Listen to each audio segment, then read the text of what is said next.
All right, so thank you, Andrew. Thank you, everybody, for having me today here. As Andrew was saying, my name is Maxime Chouinard. I'm head of Interim Bata, which is a style of Bataireacht or Irish stick, as it's known popularly. And I teach here out of Ottawa, but I'm originally from the eastern Quebec, from the Gaspé Peninsula, if you know the whereabouts. So usually people ask, why is somebody with a name like this talking to us about Irish stuff? So I always had great interest about Ireland, although my family has been here in Quebec since the 17th century. As most French Canadian, I have a lot of Irish ancestry.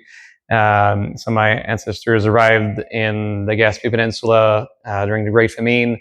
If anybody knows the Forion Park around Gaspé, there is a monument to the Irish survivors of the Carrick. So my ancestors were part of the survivors from that ship. So Patrick Kavanagh and Sarah McDonald were both wrecked there, and they decided to establish themselves in the region. And my one of their daughters, Maggie, was aboard that ship, and my grandmother knew her, and she had lots of stories to tell. And that's the stories that really caught my attention when I was young. And when I was just out of university in 2007, decided to travel to Ireland with my brother-in-law, and we stayed in Ireland for 3 months. And by chance, I'll talk to you a little bit more about this later on, but met with one of the only person there who still knew Bataireacht. So a little bit more about this in an instant. So, by the way, if you see me looking at my phone today, it's not because I'm texting somebody. It's my notes are all on my phone. So, Bataireacht. So, what is actually Bataireacht? So, it's the name itself might not sound very familiar. This is basically it's a fairly ancient Irish word. We're gonna find it in 18th century Irish dictionaries. It's very simple. It basically means cudgeling, the action of fighting or using a stick, basically. But it has other names that we've found since then. One of them, Boskin, which is not to be confused with bucks, but actually is a little bit of an obscure name for fencing. And the art of Bataireacht was at some point called stick fencing, not because it looked like foil or saber fencing as you see today in the Olympics, but because back then fencing was the name of most activities, most martial arts that were practiced, because the word comes from defense, and people who taught this were masters of defense. So if you taught boxing, you were teaching fencing. If you taught broadsword fencing, of course, you were doing fencing. If you taught stick fighting, you would also be teaching fencing. And the teachers were teaching this art were known as Master Pionza, so fencing masters. This was apparently the traditional name for them and at schools. But again, we'll explore that question a little bit more later on. So Bataireacht is not only stick fighting; it's the art of using the shillelagh. So I guess you're probably, most of you, familiar with that name. Became a little bit of a cliche stereotype in Irish culture, but there's a lot more than just the walking stick or the club behind this weapon. And so this is the weapon that we use usually in our practice. I brought some antiques here today to show you, and brought this one that I bought 2 years ago in Dublin. This is probably an actual fighting stick made out of gorse, which is, if you go around the countryside It's got different name. Wim's also name you'll hear, or Ilex. But this is a very, very thorny, very shriveled tree. Very hard to find pieces of that tree that are this straight. But they are very spiny. They grow around the roads. Could see a lot of them while we were traveling there 2 years ago. But they have these little yellow flowers, and they were apparently used for to make shillelaghs out of them. But you're probably more familiar with the blackthorn ones. And I brought here a the famous blackthorn. So this is also an antique one, but this is really a more a fancy version. And this one was also equipped with a little silver tag here, probably for the initials of the person that owned it. These were carried by all sorts of people in Ireland, not just people who were going to use them for fighting, but also people that use them as gentlemen accessories and also as walking aids. So they were really fashioned with the utmost care, and there was an actual method to making these sticks. The most common one that we see is that you would pick up a tree that you wanted to use. You would groom it. You would try to make sure that it grew as straight as possible. And in the winter, while the sap was down, you would harvest it.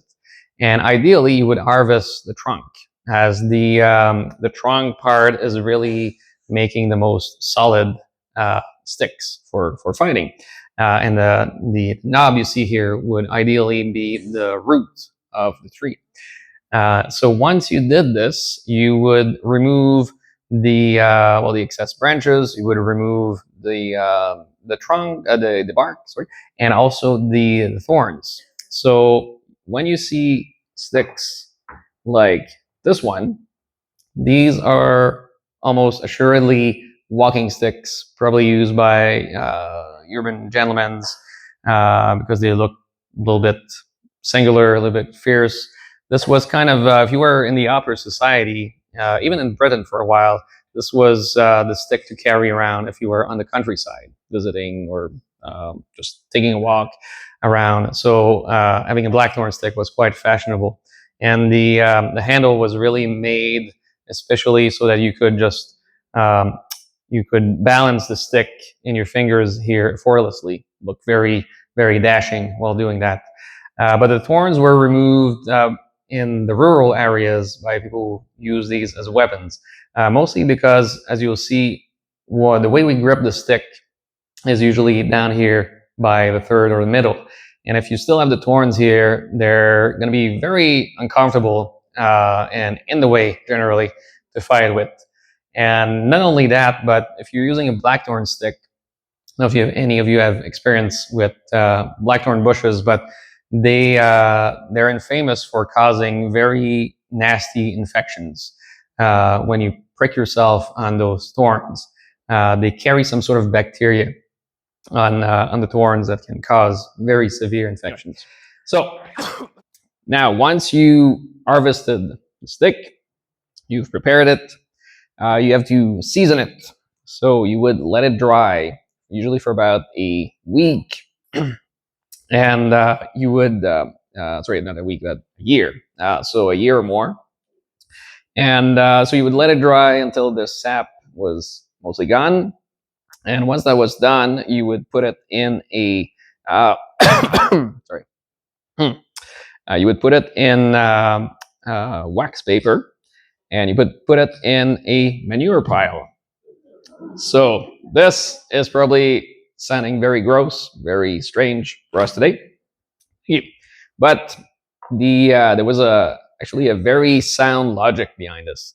So manure creates a lot of heat, which will help you in straightening any kinks or crooks that the stick might have. So you'd come back once in a while, check the stick, try to bend any crooks that were left, and also it's a way to fume the stick using the ammonia that's in the manure. So sorry, it's a very, very ancient way of staining wood. And this is probably partly why shillelaghs today are painted black to kind of replicate that look. But the ammonia gives a very, very dark color to the wood. And so also treats it, helps preserve it against rot, insects. And once that's done, you would put grease, butter, or even whale oil, hard to find these days, on your stick. And you could even polish it with a little bit of black lead or graphite, as it was called back then. So the image you see here at the back, I don't know if you can see him clearly, but so on the left, of course, you have this man that's fashioning a shillelagh, probably for a faction fight, removing the thorns on it. The man at the back here is a very well-known photo. Thank you so much. And is probably a blackthorn stick seller. Was gathering some sticks to go and sell or later sell at the market. And the stick you see behind is a stick I found in an auction in Ireland, but this is a very rare one because it has, and you can probably not quite see it on the image here, but it has lead in the knob, which was something you would do if you wanted to make your stick even more potent as a weapon. You would drill a little hole, usually with a very hot nail, and you would pour lead into the knob to increase the weight, of course, to make it a little bit more dangerous. And it also has, very interestingly, a lanyard attached to the knob, which is something I've actually found in historical sources. They were saying they would put it there so that when they're fighting, it would attach to the wrist, so you wouldn't lose it, or when you were walking about the street, the market, you could just hang it around your wrist. So this was one way to do this. So now, what about the name? So shillelagh, right? So this is one of the most well-known, again, probably cliche name for this weapon. There's a lot of debate as to where the name originally comes from. Personally, I ascribe mostly to the more popular traditional explanation, which is that it comes from the forest of Shillelagh. So if you go around Wicklow County, you have the village of Shillelagh, you have the forest barony of Shillelagh, very famous for, at least up to the 19th century, famous for its oak forest, which helped to build the British fleet. Also, the Westminster Abbey was partly built with Shillelagh oak. And the oak that was coming out of that forest was so famous, so well regarded, that people started to call any good quality oak Shillelagh. So you can find sources of people saying, because shillelaghs also used to be made out of oak, early, they would say, well, this shillelagh, or this stick rather, is made out of very good shillelagh. And through time, the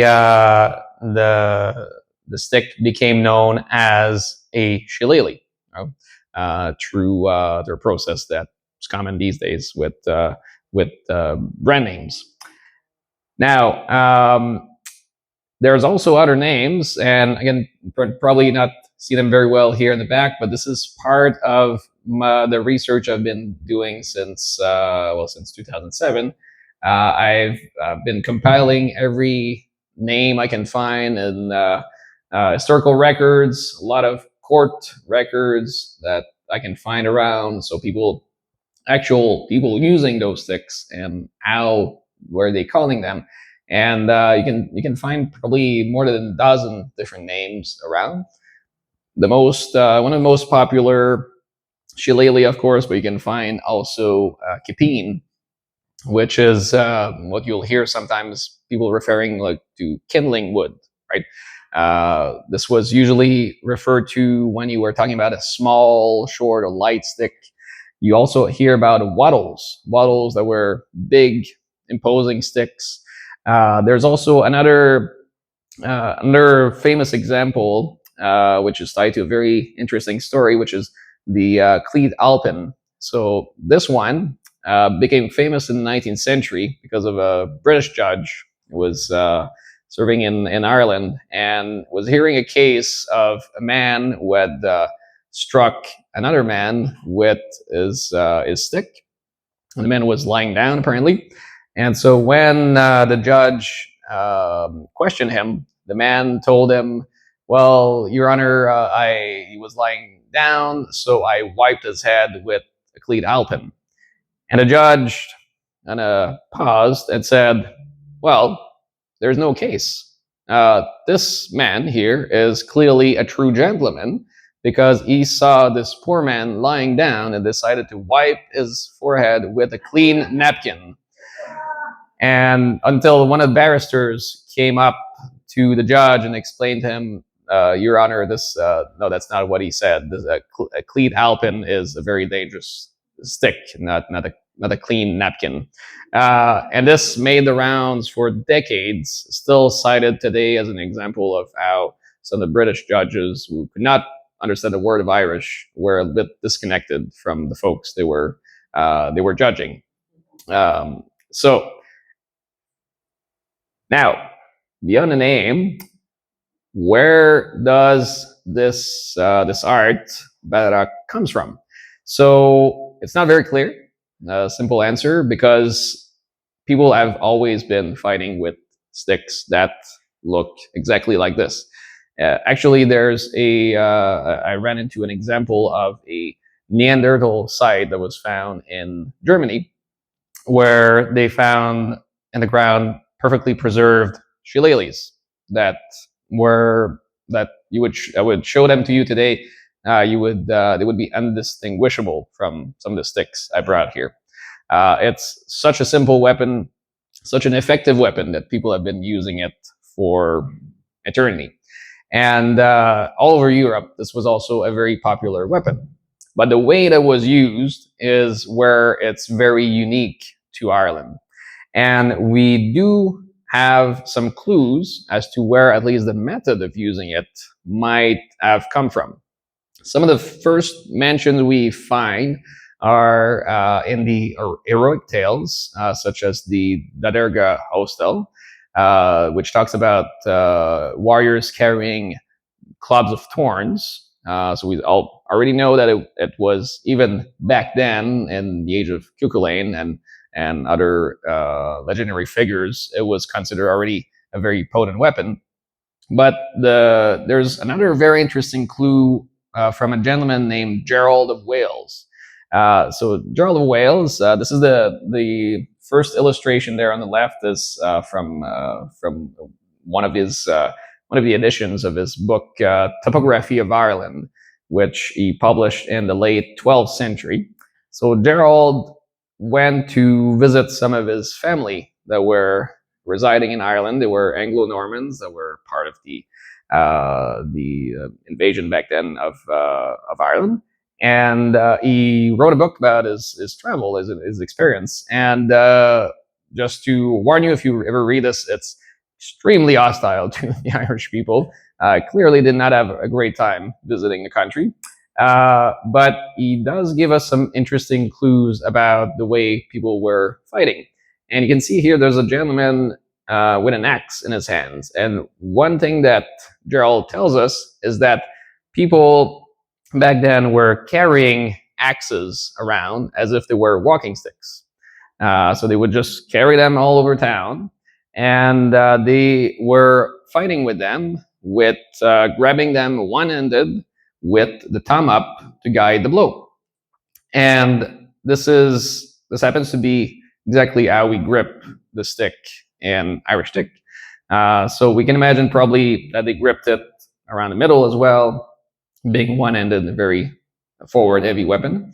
But it's a very short clue, but we can imagine that perhaps Irish stick Bataireacht came from axe fighting, at least at its origins around there. And the other image you can see here is a carving I found while I was visiting. Sorry. I was visiting Kilkenny, so St. Kenneth's Cathedral.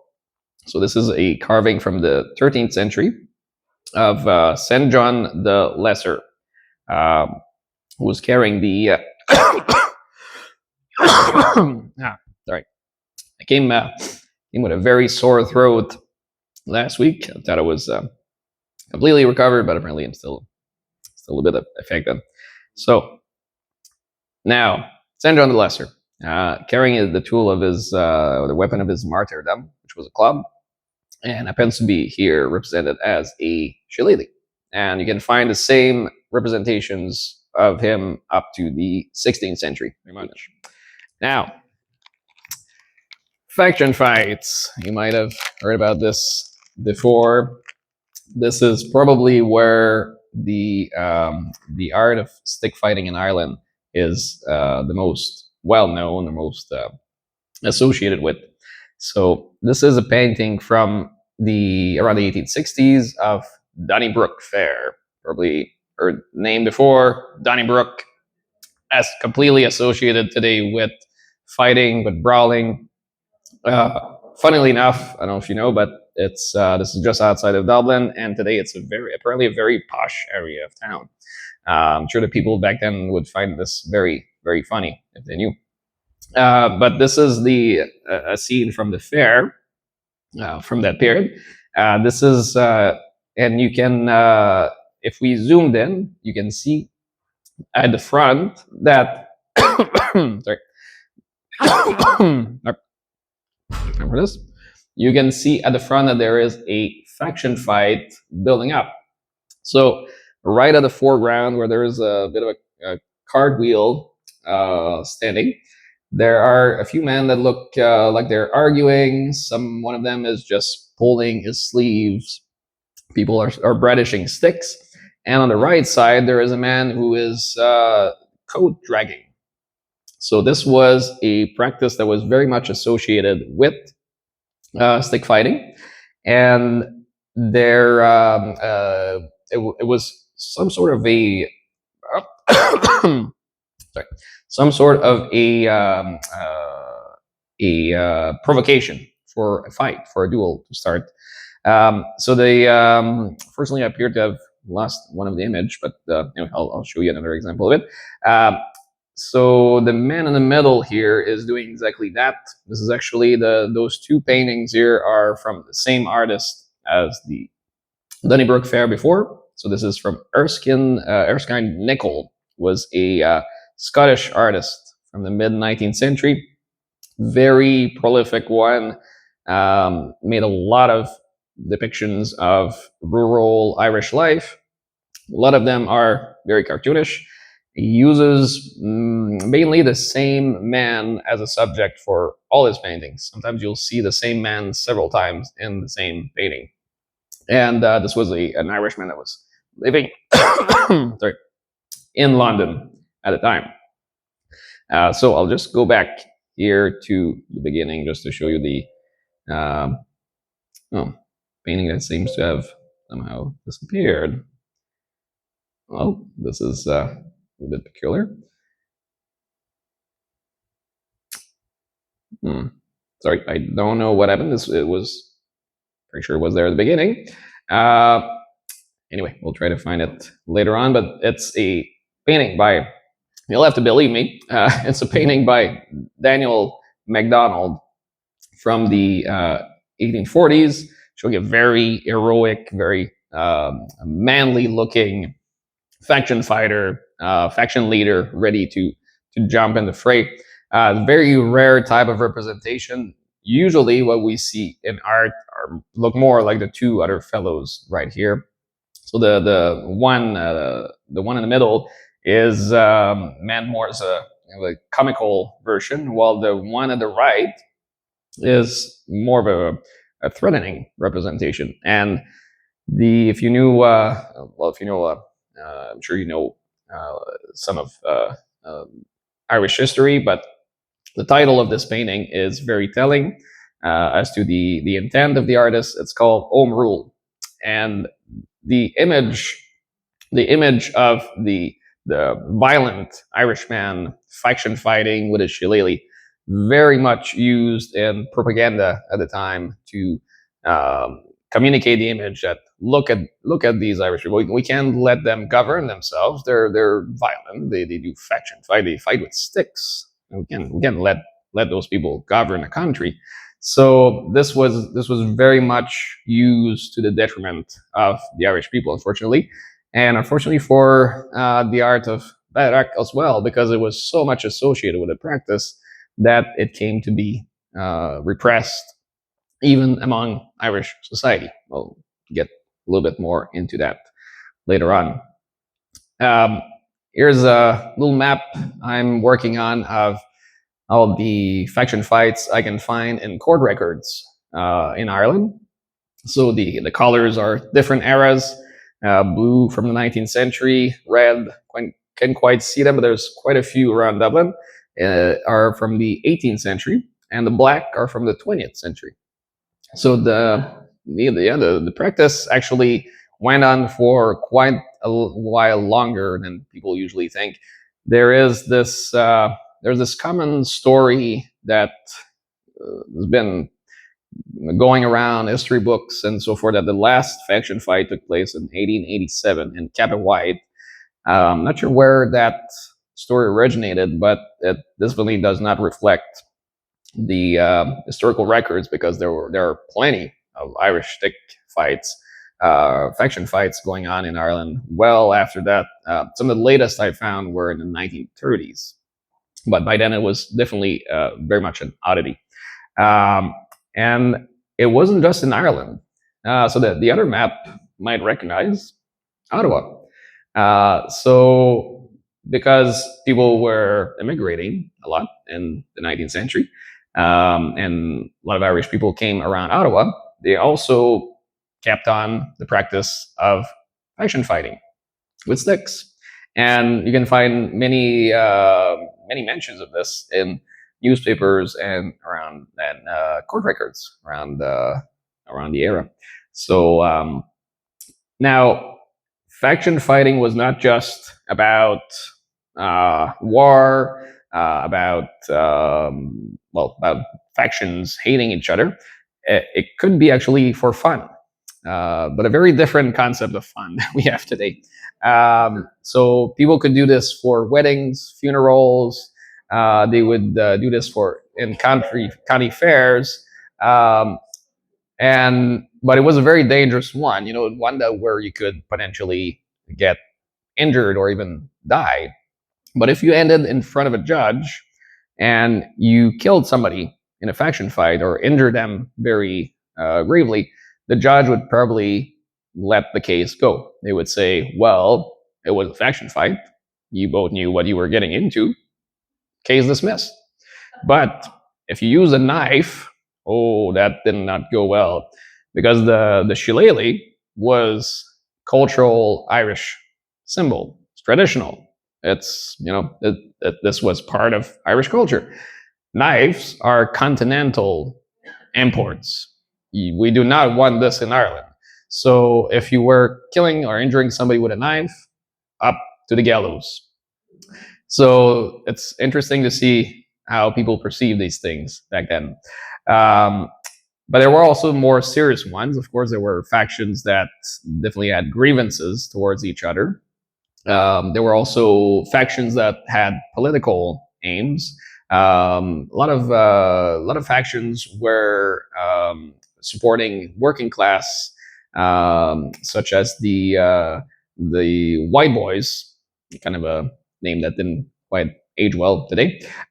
White Boys, not because of color of their skin; they're in Ireland, because they were wearing white shirts, and which was associated back then with the working class. But they were defenders of working class rights. Also, people that were ribbon men or people that were orange men. So different political sides sometimes created factions, created societies defending their own ideas, their own philosophy. But Bataireacht is not just to be associated with faction fighting, and there are some very interesting mentions here of people using their skills with the shillelagh for nobler hands.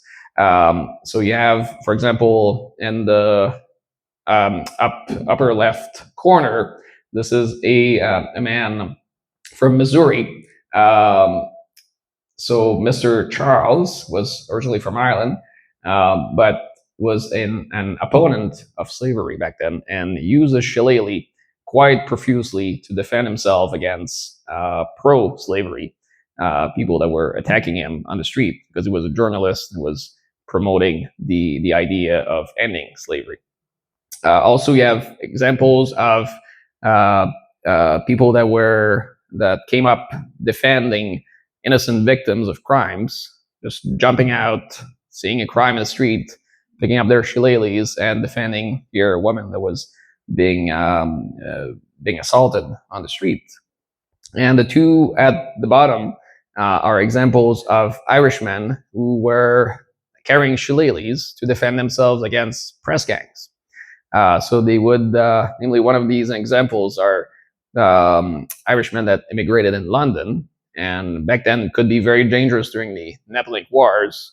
The British Navy was in need of sailors, so they would send press gangs to kidnap people and bring them forcefully to work on Royal Navy ships. And of course, a lot of Irish people did not want to end like this, so they would meet up in the morning before going to work, and they would go in groups with their shillelaghs, and in the hope of defending themselves against people that would kidnap them and send them to service far away. So this is not just something that was used for hard to comprehend violent wars and faction fights. This was also used for self-defense. And it was also considered a martial art, and a very, very advanced one. Here you have a couple of quotes from authors that talked about the practice in very, very praiseful manner. So you have, for example, an article, we'll talk about this source later, but the San Francisco Call, an author was talking about this. It is, however, to the Emerald Isle that one must look to get instructions in the ways in which the cane can be the most successfully brought into use as a weapon of self-defense. Patrick Lyons, folklorist in 1943, talks about professional teachers of the art seem to have been numerous. Down apparently to the first quarter of the last century, there was at Cahir, County Tipperary, a school for the teaching of stick fencing, and the instance seems not to have been an isolated one. Archibald MacGregor, fencing master from Scotland in the 18th century, I'm told that a number of the Irish are very good at fighting with two sticks, a short one in their left hand to guard with, and a long one in their right, which they manage with amazing dexterity. And the author of Autobiography of an Irish Traveler, 1835, at it we went accordingly, and in truth I never saw a cudgel played in such style before. He kept on the defensive and parried all my cuts for 15 minutes without having his guard broke in upon. I am convinced no swordsman could have resisted my antagonist. His cudgel moved like lightning. So you can see that it wasn't just, again, people hitting each other with sticks, just grabbing something and having a go at it. There was a very advanced method behind this. Now, this illustration, very interesting as well, because it's not just people fighting, it's people practicing the art of Bataireacht out in the open. You can see this is from Charles Mackenzie, sketch in 1805. So there are people assembled there, and they're definitely not having a fight. People are very relaxed. We can probably see a figure here was probably the teacher. People in the back are that are drilling, practicing. And the most interesting thing in this sketch are the two men in the center, because they are shaking hands. It's not something you're going to do with something somebody you want to injure. This is what you're going to do with a practice partner, somebody that you're having a friendly spar with. So Very, very interesting detail here. Now, next one. This is actually part of a video taken in 1928 in New York City. This is from Dr. John Condon, who was also nicknamed Jeffsy. He was principal at the school, number 12 school in the Bronx, New York City. And if you, the name maybe sound familiar to some of you, he was involved in the Lindbergh baby kidnapping. He was helping the family with dealing with the kidnappers, apparently. But back in 1928, what he's doing here is teaching stick fencing to his students at a school. And during the video, he doesn't quite mention that this is Irish stick. And when I saw the video first, I didn't quite think much of it. But there is one part of it where he explains very clearly how to hold a stick, and which is exactly how I was taught, saying that you hold the stick by the middle so that the stick ends up slightly past your elbow. And he says that this is for the defense of the arm, and that if you hold it like so, you are protected against every weapon, swords, sticks, or whatever. And this is, again, exactly how we do it in Entrambata. And he shows up some guards that are very similar. And if you want to see the video on YouTube later on, they also practice the drill through singing and keeping the rhythm of the song with the sticks hitting each other. Very, very interesting to see. So Dr. Condon, I believe, probably learned this from his father, who immigrated from Ireland in the 1860s. So we also have technical manuals on this. So this is Donald Walker, 1840, showing us some techniques in a book called Defensive Exercises. He shows fencing, he shows boxing, wrestling in there, and also a part about the Shillelagh, a very interesting spelling. He says it's not a very scientific amusement. Not sure what he meant by this, but what he shows us is a very complex way, actually, of using the stick, blocking with the lower part and striking at the same time, which is something you can do, but takes a lot of skills to pull up. Also, Alanson Wen was a baron around County Kerry in the 19th century. Also wrote a book about broadsword and quarterstaff, and included a part of his book about the shillelagh, and talks about it, shows this little figure here in guard, says that sometimes a great deal of skill is displayed, and I often wonder whether a really expert swordsman would be much more than a match for some quick, strong Kerry boys I could pick up. This is from 1890.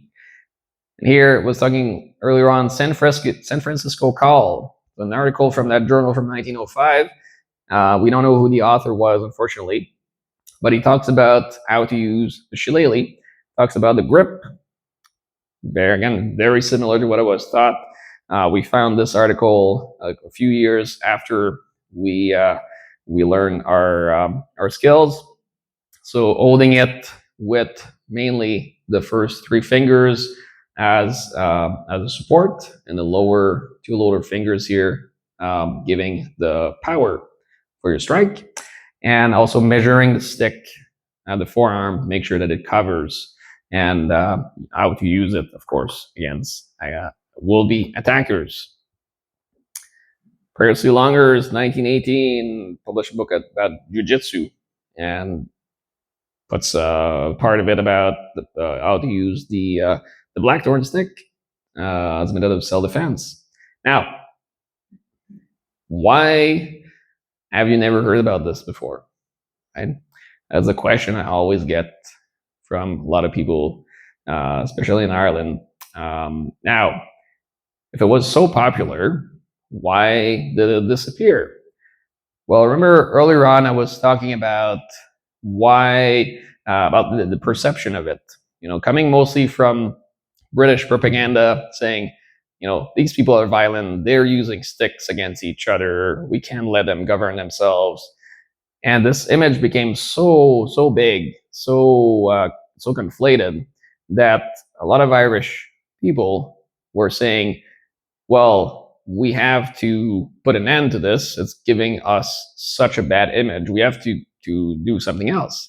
And so here comes, some might recognize the figure on the left, Michael Cusack of the GAA fame, sporting a shillelagh, as he was apparently doing when he was going around Dublin, but also helped create the GAA in a small part to put an end to faction fights.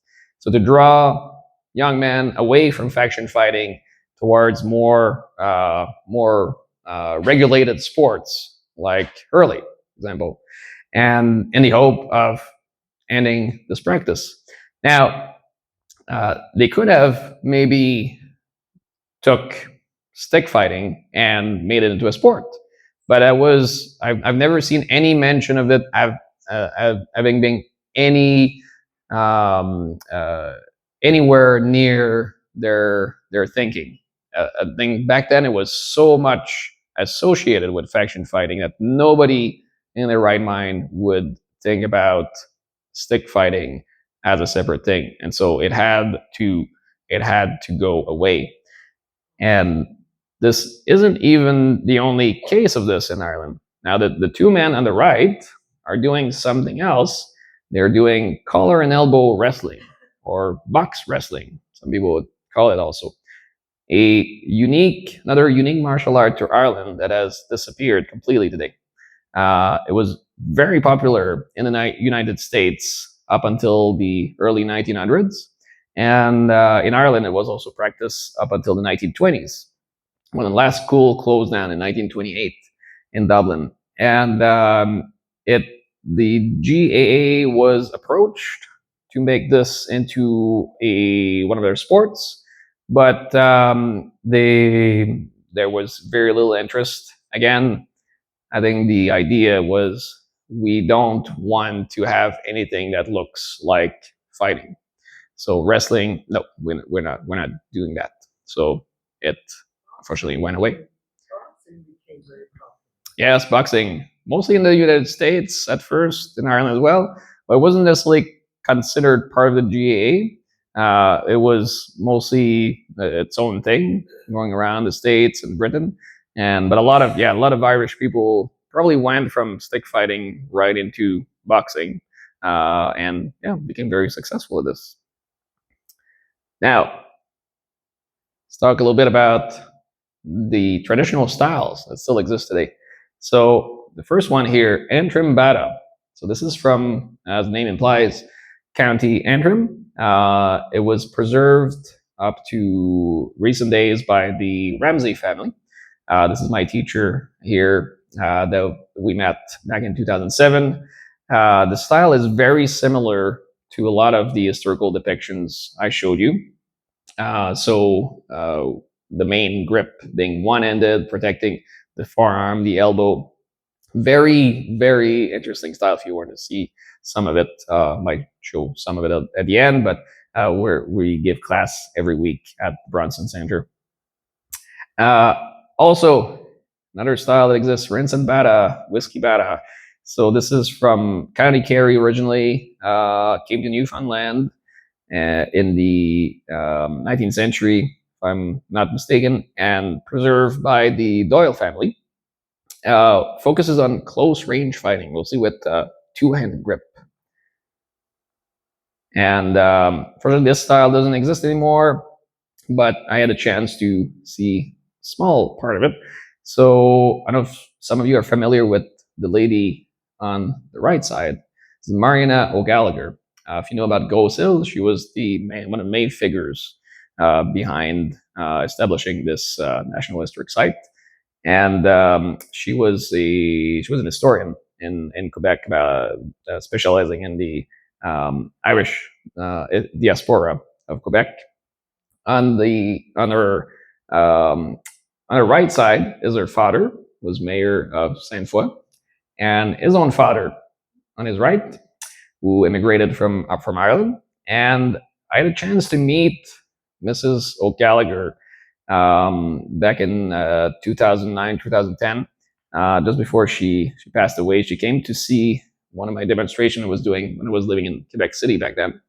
And she told me, and she wrote about this too, but told me that her father knew how to use this, but didn't teach her, fortunately, because she was a woman.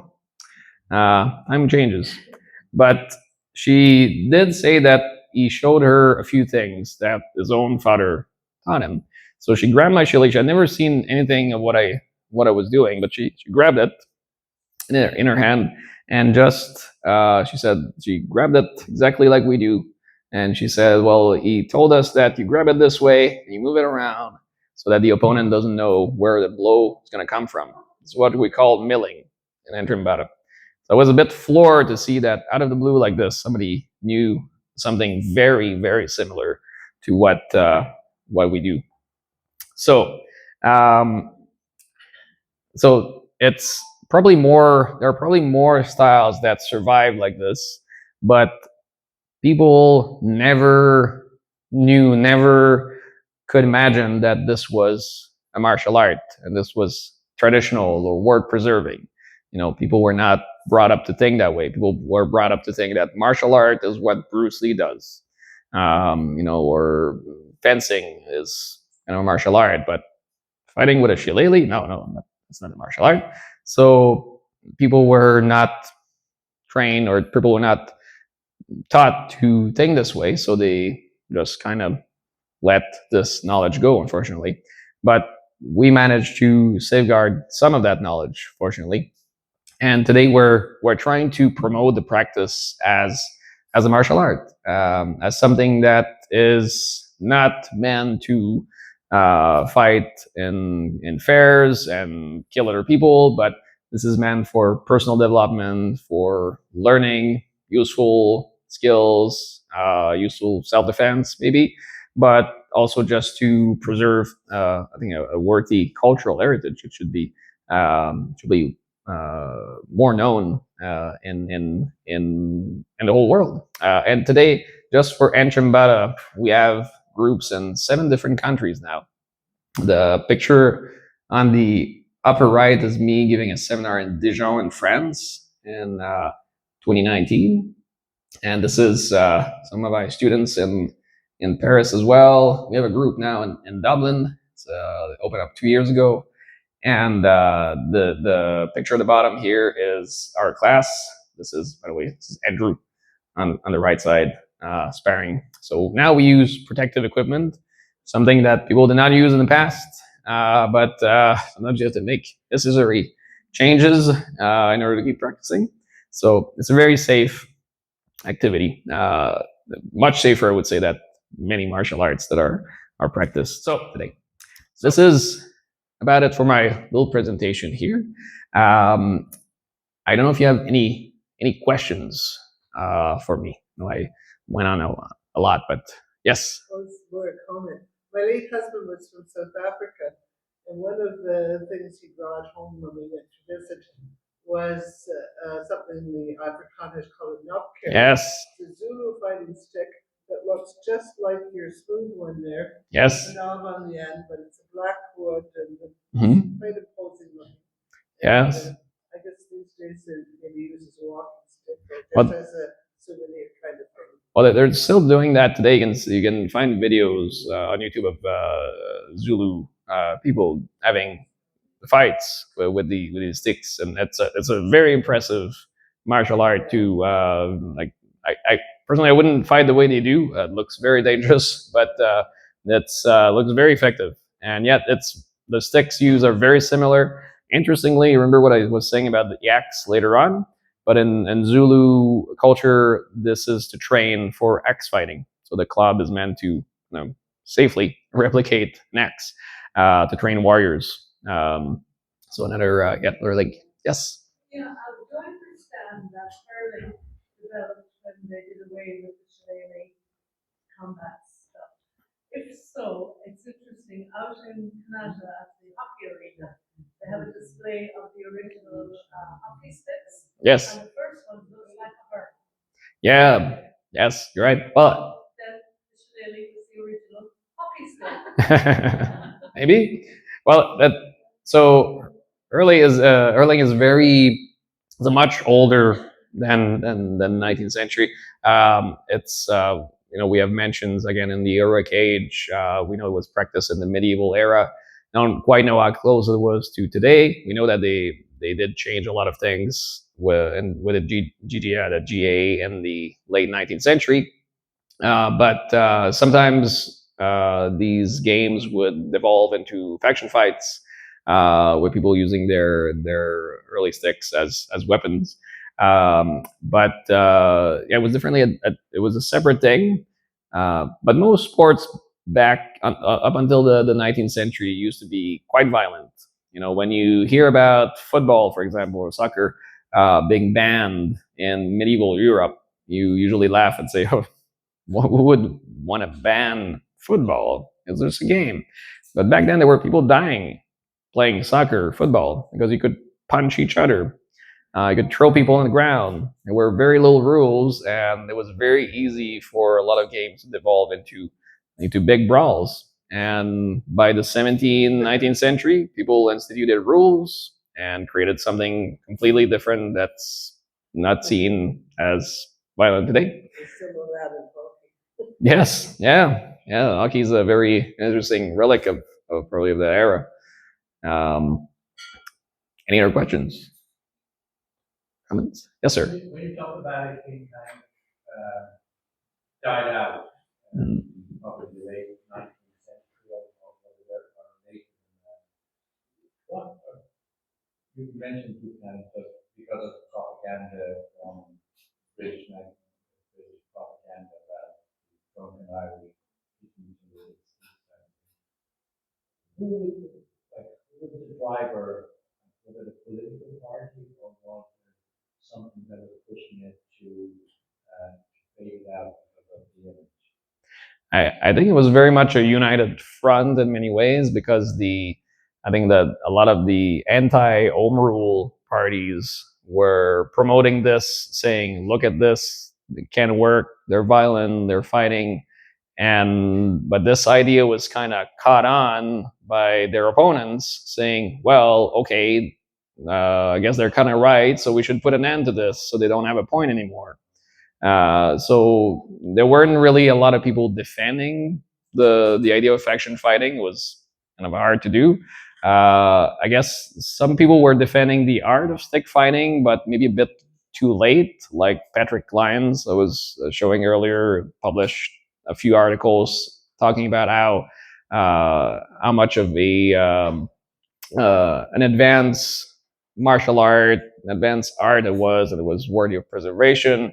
But by the 1940s, there were probably fewer and fewer people knowing about this, and the interest was still not quite there. And I can understand why, because I've run into a of um, lot of negative perceptions of this art among Irish people. Sometimes when I approach people, I say, "Oh, I do this," and they go, "You're trying to do some patty whackery here," or they think that we're trying to promote Irish stereotypes, and that no, this is something that's better left alone.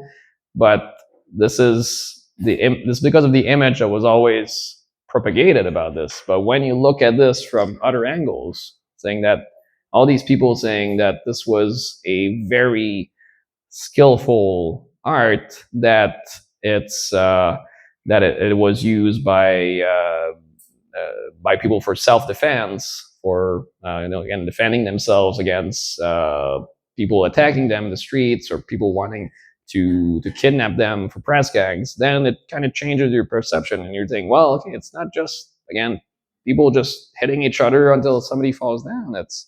There's a method, there's an art, there's a discipline behind this, right? So yes. Out of your images, it looks as if there's a metal chip on the stick. Did I see that correctly? Yes, the first image. So it's pretty. This is pretty pretty rare to find on these sticks. Usually, what you find, so this was probably because the stick was used in rocky terrain, something like this, so that it gives a bit more traction. Could be used as a weapon, but usually what you find in the description is more like this. So the tip of the stick was actually slightly burned in order to harden the tip, so it would wear down at a slower rate when you were walking on or using as a walking stick.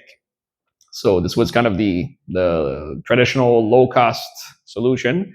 Sometimes they would just put a normal ferrule at the end here, but again, this is more what you see on gentlemen city sticks, where the streets are paved, and you're putting this just to not wear down your stick too fast. But by experience, using this for practice, when you drill a little bit with them for certain times, they tend to just loosen up, rattle, and then fall off. So not having them is probably more suited for a fighting stick. But you do see them. Yes. Yes. Do you have a video of an actual fight? Yeah. Well, I don't know if we have internet access here, but yeah, which would probably have to connect. But if you want to see some videos, you can go on our YouTube account. Actually, if you go on YouTube and you just put on Antrim Bata, BATA, you'll find videos that we've taken, that Andrew has taken. Our school is Bata and Historical Fencing Faction in Ottawa, or BAF, BAHFF for short. We have an account, again, many videos of this. And again, I can probably just show you a few moves quickly. Let me just drop this for a second. Yes, well, I'll just show you a few moves by myself, but just to show you a little bit what it looks like. So the way that you would set up before a fight, it's called stumping. So you would carry your stick as if it was a walking stick. You just stomp on the ground here. It's part of a warm-up, but also a bit of an intimidation towards your opponent. And as you're doing this, you would usually do wheeling. So you would shout, you would throw insults at your opponent, kind of a traditional way to start. And then you would lower yourself and get into guard. So this is the eye outside guard that we use. So the stick here protects top of the head, protects the arm, the elbow. And your off arm here protects your chest and is ready to be used to grab, to slap, to gouge, or even to grab the stick if you need to. And the strikes are given in a throwing fashion. So you give your strikes like this, a little bit like a punch.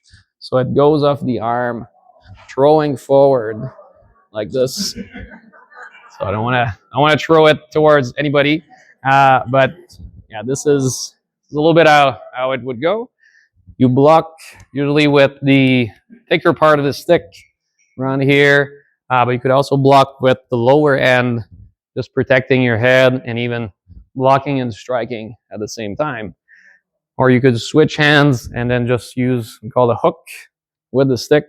So extending your range towards the opponent as a surprise move to strike them when they're not expecting it. Or you can grab it two-handed if they're up close. So using elbows, call them, or a bayonet like this. So yeah, lots of different things you can do with the shillelagh. And they're very light actually, but they're also very dangerous. And what I tell my students usually is, if you ever have to use this for real with somebody, don't hit the head. It can have very dire consequences.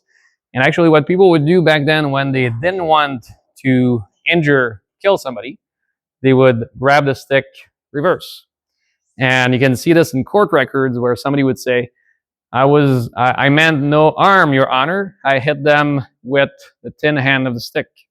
So they would just flip it around, hit, and because the weight striking end is here, they would hopefully hurt the other person discourage them from continuing, but not kill them or injure them. So it's a bit of what it looks like. But we and if you wanna see more, again, you can look online, ask Andrew, and we can also come back at another time if you want to ask to do a little bit of live demonstration. So anyway, not gonna take any more of your time. Thank you so much for attending. Hope you liked it. Hope to see you again.